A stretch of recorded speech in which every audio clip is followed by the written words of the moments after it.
Bonjour à tous. Aujourd'hui, on va déballer ensemble les enceintes Acoustic Energy AE1 actives. Alors actives signifie qu'elles intègrent, chacune d'entre elles intègre un amplificateur. On va procéder au déballage donc, puis je ferai une vidéo un peu plus tard, certainement avant la fin de l'année, pour partager avec vous mes impressions, mes sensations d'écoute. Merci de visionner cette vidéo et à très bientôt.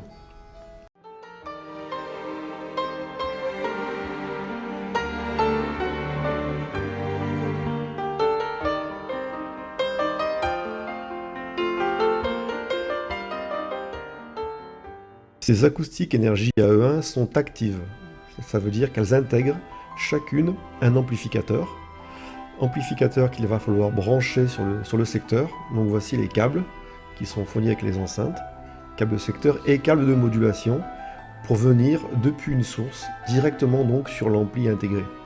Alors on pourra faire la connexion avec des câbles RCA, comme c'est le cas de ceux qui sont fournis, que nous venons de voir dans le paquet, ou bien des câbles montés en XLR3, c'est-à-dire en fait des câbles symétriques, ce qui est la meilleure solution si à la sortie la source est vraiment symétrique. Chaque enceinte intègre un amplificateur linéaire qui développe 50 watts en classe AB. Les enceintes sont à l'envers ici, je vais les retourner pour que l'on puisse voir le panneau arrière dans le bon sens. Voilà, donc là on a les connectiques et les divers réglages. En haut à gauche, l'entrée XLR3 symétrique ou la RCA asymétrique, à choisir entre l'une ou l'autre. Le réglage du niveau des graves qui est à 0 d'origine, mais on peut le descendre à -2 ou on peut le monter à +2.